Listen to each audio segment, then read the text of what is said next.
Tell me a little bit about Daddy Saturday.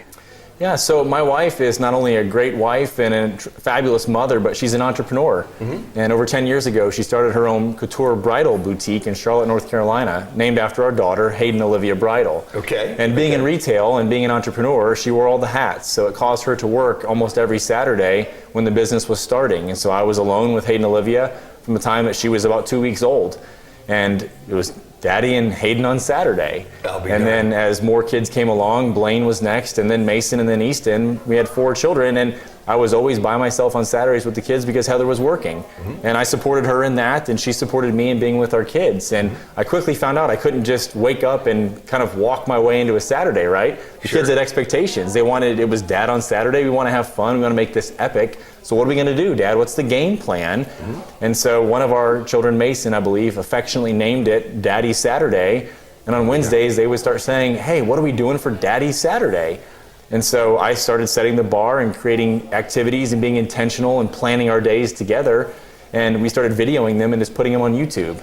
And we started to get all this following, and the neighborhood kids were coming over saying, we want to do Daddy Saturday. Can we do Daddy Saturday too? And the other dads were asking about it. And I quickly realized that I had something special here, not just special with my family, but special that was beyond our family. And I also recognized that in my own struggles as a dad, it was hard enough for me to be intentional and engaged with my kids. And I imagine other dads were going through the same thing. You know, what do I do with my kids on Saturday? Sure. I'm tired from the week. How do I get the energy to be able to go and engage my kids in a meaningful way? And so we created the platform and not only did it with our own family, but decided to make it bigger than that and create resources and ways we could help other dads engage their kids as well. So what types of things did you start with? So we have probably built more obstacle courses and had more water balloon fights and time on the trampoline and race tracks, and I mean, you name it, right? It was a lot of the stuff we could find around the house or what we could come up with in our own backyard. And it started to become bigger than that, and of course, as I started to set the bar, I had to raise the bar each and every weekend, right? Of course, and another kid comes along, so you can't repeat, I'm sure. You got it. Yeah. So we started to just be very creative. A lot of ideas we sourced off of YouTube or from the internet that we saw other people doing things that were fun, and we kind of made them our own. And I'll give you 2 or 3 of my favorites. How about that? Very good. So we did one where we did a bubble wrap battle. So I went to Lowe's and I bought the largest rolls of bubble wrap that they had. And I came home and I literally wrapped my kids in sumo suits with the bubble wrap. We put them on the trampoline and they just went nuts and bounced and ran at each other, and we had sumo fights and wars, and they just had an absolute blast. The problem was the suits were so big. Mason was probably 4 years old at the time. He kept falling over and he's like a turtle. He couldn't get back up and he'd cry for help. But they had such a blast. We made jousting sticks and other, battle gear out of the bubble wrap, and they couldn't get hurt. They were protected by bubble wrap, and they just had so much fun. And the ridiculousness of their outfits is probably what made it the most fun. All right, here we go. The sumo trampoline match is about to start. In this corner, fighting in the pink bubble wrap, we have CCP, Cotton Candy Power. Cotton Candy Power. In the middle, fighting out of the all green corner, we have Bone Crusher. the Bone Crusher. And fighting in the green and white bubble wrap, we have The Bulldog. the Bulldog. All right, for our first fight, we're gonna have the Bone Crusher versus the Bulldog. Come over here, Hayden. All right, ding, ding, ding, go.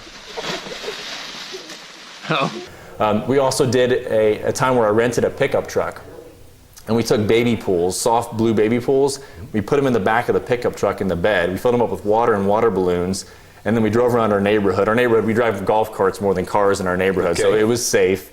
And the kids were in the back, we had music playing, and we drove by friends' houses. They had water balloon fights with their friends and got to ride around the back of the pickup truck in what we called pickup truck hot tub. Oh, wow. And just, again, had an absolute blast.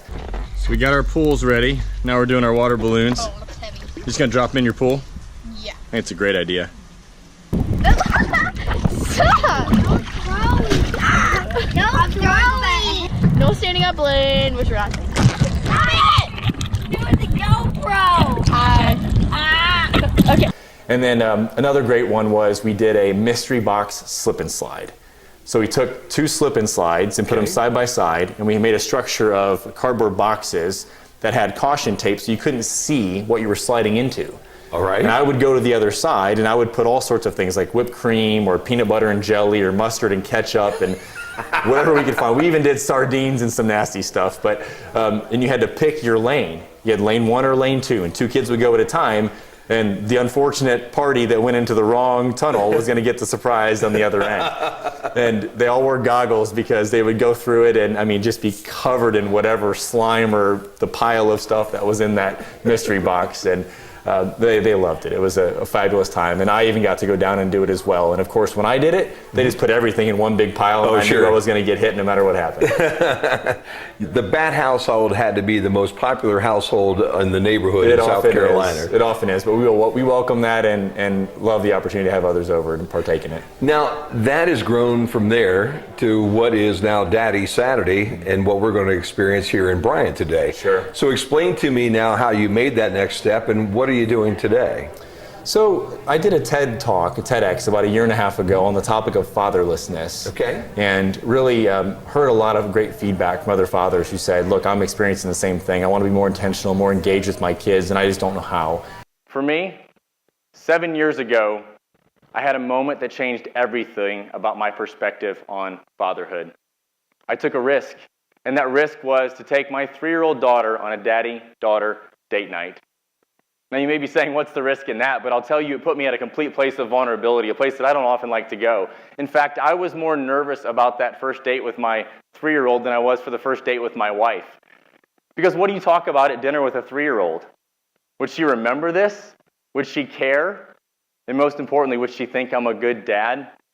I cleared that head trash out and focused on why we were there in the first place. Because, see, I'm a believer that far more is caught than taught. And this was my way at a very early age of embedding in my daughter what a great man would look like when she meets the man of her dreams one day.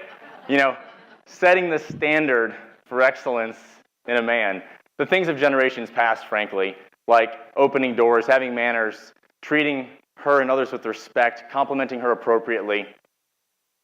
Now, I remember like it was yesterday. I was in my suit and tie, and she was in the cutest little red dress, and we'd gone to her favorite restaurant where she was enjoying her usual, plain noodles with a hint of butter and a Shirley Temple. Well, we had wrapped up dinner and made our way down the stairs to the sounds of a 5-piece jazz band, and twirling her as we walked out the door to go next door to Ben & Jerry's and have dessert. We then walked across to the Charleston Market, and leaning up against the wall, we were doing one of our favorite things, which was people watching, especially the tourists. And as I leaned back, I put my hand in my pocket, and I felt the crinkle of the receipts from dinner. And curious, I pulled them out to see what I had spent on dinner with my daughter, and looking down, realized that I had spent over $70 on dinner and dessert with my 3-year-old daughter. Now, most of that was mine, but you get the point. $70 on dinner with my 3-year-old. And that's when it hit me, that perspective shift. No, Justin, you didn't spend $70 on dinner with your 3-year-old. You invested $70 in the life of your 3-year-old. And what a great investment it was. The first step was, outside of the TEDx, was developing a book. And so the book, Daddy Saturday, will be out, officially published June 2nd. Okay. And it'll be right before Father's Day for obvious reasons. And the book is filled with chapters and ideas and ways to help engage your kids in a meaningful way and change your mindset as a father, a caregiver, anyone who's with children, and help them be more intentional. And the whole principle is to raise good kids that become great adults. So the book will be the foundation. Okay. We've then got a playbook.